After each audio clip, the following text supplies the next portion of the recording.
Torah de Parashat Zachor, c'est très bien que les dames aillent. C'est important aussi que chacun comprenne ce qu'on va lire. Parce que c'est bien d'être présent, mais il faut comprendre ce qu'on va lire. Alors je vais vous le traduire Bezrat Hashem, et je vais essayer de vous donner les explications de Rashi, les explications principales, de façon à ce que, quand on va écouter demain, on comprenne. Parce que c'est bien d'écouter, mais il faut comprendre. Comment on va se rappeler? La Torah nous décrit ce qu'on doit se rappeler, ce qu'il nous a fait. Amalek. Voilà. Donc, Zachor, je vous traduis. Zachor et Asher Asalecha Amalek. Rappelle-toi ce que tu as fait Amalek. Baderer, Betsetrem et Mitzrayim, quand vous étiez en chemin, lorsque vous sortiez d'Égypte. Asher Karcha Baderer, il t'a refroidi en chemin. On va parler, on va expliquer tout ça, Bezrat Hashem, ok? Il t'a refroidi en chemin. Vezanev Becha, Kol Anechelashim Acharecha. Alors, je peux pas traduire Vezanev, on va voir ce que disent les commentaires sur ce mot, mais je vois pas un mot équivalent en français, parce qu'il y a différentes explications. En tous les cas, il a fait quelque chose à Kol Anechelashim Acharecha, tous ceux qui sont les faibles parmi vous. Vata Ayev et Yageya. Et toi, tu étais faible et fatigué. Ibn Israël était faible et fatigué, et lui, il est venu nous attaquer. Velo Yare Elohim, et il ne craint pas Dieu, ce Amalek. Vaya Baniach Hashem Elokecha. D'abord, je traduis, après on va faire les commentaires, d'accord? Voilà que lorsqu'Hachem vous laissera vous reposer, Mikol Evera de tous tes ennemis, quand il y aura la paix, Misaviv à Baaret, tous ceux qui vous entourent dans la terre d'Israël, Asher Hashem Elokecha Notelera, dans la terre qu'Hachem vous donne, la terre d'Israël, Nachala Yerishta, un héritage pour vous, Timché, rappelle-toi de Timché Adzecher Amalek, efface le souvenir d'Amalek, Mitachat Hashamim, d'en dessous du ciel, Mikol d'or. L'Otishkar, n'oublie pas. Donc ça, c'est la traduction de ce qu'on va lire demain, ce qui est important d'écouter, on va lire 2 fois. Donc essayez d'arriver et de bien écouter chaque mot. Parce qu'en fait, on va voir, si c'est un souvenir, alors à quoi ça sert d'écouter? On va voir des versets qu'il n'y a pas seulement le souvenir, il y a écouter aussi. Parce que, on voit que les versets nous disent, Zachor, rappelle-toi, et après le verset, il te dit, L'Otishkar, n'oublie pas. Alors, Hachem ne se répète pas. Donc, s'il nous dit, rappelle-toi, L'Otishkar, rappelle-toi, c'est un des deux, il est le souvenir dans la tête, et l'autre, il est de se souvenir dans les oreilles. Ok? Il y a plein de mitzvot que on doit faire en se souvenant, en prononçant. Toutes les mitzvot de Zechirot, on a fait une vidéo qui parle de ça, comment en 10 minutes on peut faire, en 30 secondes on peut faire 10 mitzvot. C'est bien de prononcer. Mais on apprend aussi d'autres versets, d'autres choses. Que se souvenir, c'est pas seulement dans la tête, c'est aussi le prononcer. C'est pour ça que demain, on va aller écouter. Parce qu'on pourrait se dire, si c'est que Zachor, se souvenir, très bien, je reste chez moi, je me rappelle d'Amalek demain, j'ai fait la mitzvah. Non, ça va plus loin que ça. Alors on va voir ce que nous disent Rashi et les commentateurs principaux. Rashi nous dit, Rashi rebondit sur le verset précédent qui nous parle de faux poids et fausses mesures, quand si jamais un juif il utilise des fausses mesures et des faux poids dans son commerce, tout de suite Amalek vient. Dès que tu triches quelque part, il y a Amalek qui vient, qui peut venir nous attaquer. Ok? On a vu aussi dans Parashat Béchalar, quand est-ce qu'Amalek est arrivé, quand est-ce que la Torah nous raconte l'histoire d'Amalek, c'est au moment de Béchalar, et il y a marqué, ça s'est passé à Rephidim, à une ville qui s'appelle Rephidim. Et Rachamim, il nous dit, il n'y a pas de ville qui s'appelle Rephidim. Pourquoi la Torah, elle appelle ça Rephidim? Parce que Rafou Yedem, il livrait Torah, ils se sont affaiblis en Torah, c'est-à-dire que Hachem vient de leur faire traverser la mer.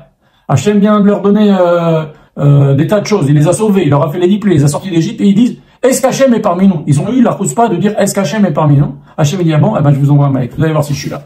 Donc, à chaque fois que, Rashi nous dit, à chaque fois qu'on file les blés un peu, on s'expose à des coups, de recevoir des coups d'Amalek. Voilà. Alors, on continue. Il nous dit, Asher Karcha Baderer, qui t'a refroidi en chemin. Karacha, ça veut dire aussi le mot Keri. Keri, c'est la semence en vin, ou tout ce qui est faute interdite sexuelle.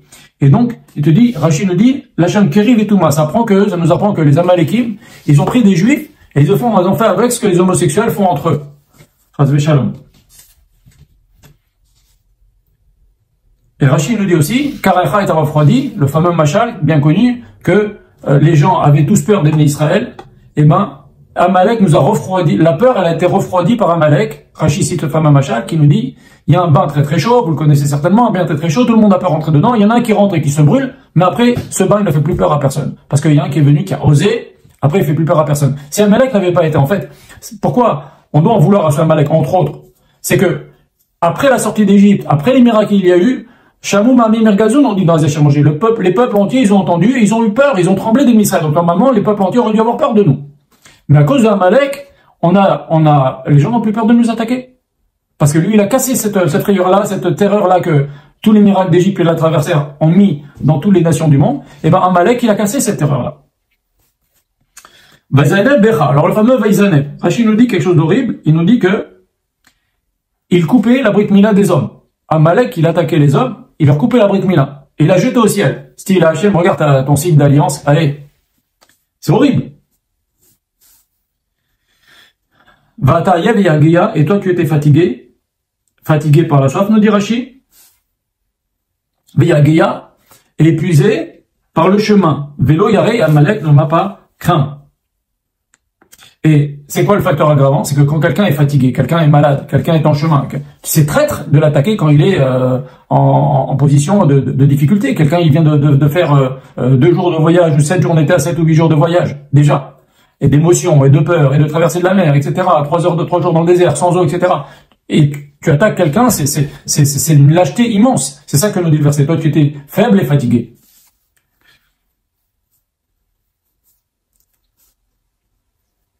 Alors, il a attaqué Kol Hanechelashim Achayach. Rappelez-vous, on a dit ceux qui étaient les faibles parmi vous. Alors, de qui on parle? Il faut savoir qu'il y avait, bien sûr, le Rav qui était dehors du camp, si vous voulez, l'Israël était entouré par les Ananekavot, des nuages qui nous enterraient de tous les côtés, ok? Même vers le haut aussi, ça nous abritait du soleil, on n'avait pas trop froid la nuit, etc. Et maintenant, il y avait des Juifs qui étaient en dehors, c'était la tribu de Dan. La tribu de Dan, pendant longtemps, elle a été dehors. Pourquoi? Parce que parmi eux, il y avait un certain Mika qui est sorti d'Égypte avec une idole, cette fameuse idole qu'il a jetée dans le Vaudor, selon un certain Midrash, c'est ça que ça a fait le Vaudor, ou en tous les cas, cette idole-là, on l'a revue après plus loin dans l'histoire quand ils vont rentrer en Eretz Israël. Donc vous pensez bien que cette tribu-là, qui a parmi eux un rachat qui s'appelle Micha, qui a une idole, il a traversé la mer avec une idole dans la poche. Il a reçu le matin de Torah avec une idole dans la poche. Donc cette tribu-là, elle était dehors, et c'est eux qui ont pris quand Amalek a attaqué.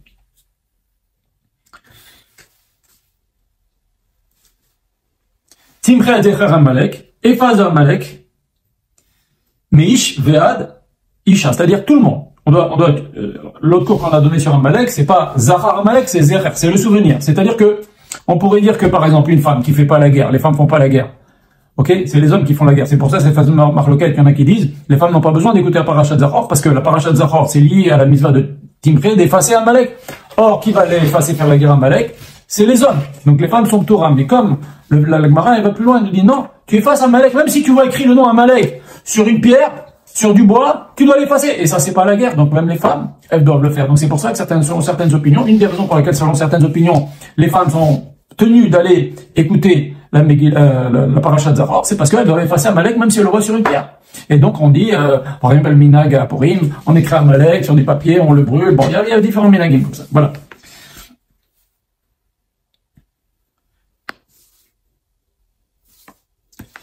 Et efface-le dans dessous du ciel. Qu'est-ce que ça veut dire? Ça veut dire que même si on est non seulement Amalek, mais même ces animaux. C'est-à-dire que supposons qu'on tue Amalek, ok? Mais on tue pas ces animaux. Et ben quand on va voir un animal, on dit ça, cet animal il appartient à Amalek, donc Amalek il est encore là. Kaviarol il est encore sous le ciel. Mitachat Hashameim. Et c'est ce qui s'est passé quand Shaoul a fait la guerre. Il y a beaucoup d'Amalekim qui avec la sorcellerie, ils sont entrés dans des animaux. Enfin bon, c'est compliqué. Et donc il y a la mitzvah de détruire Amalek. Mitachat Hashameim, ça veut dire même les résidus, les animaux d'Amalek par exemple. Voilà.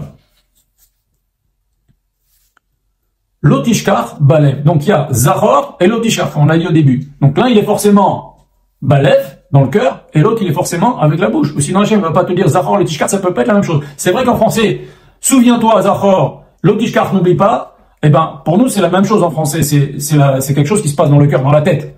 Mais en hébreu, si Hachem a utilisé deux léchonot différents, un est dans le cœur et un avec des mots. Donc on va la mitzvah de lire la parashat Zachor. Et maintenant, pourquoi on la lit avant Purim? Ça c'est les Chachamim qui ont fixé, parce que c'est bien de la lire avant Purim. C'est lié avec la situation de Purim, parce que Mordechai a tué Haman. Voilà. Mais on a une mitzvah de se rappeler. Alors pourquoi une fois par an? Parce que comme je vous l'ai dit tout à l'heure, il y a plein de mitzvot qui sont liés à la notion de un an.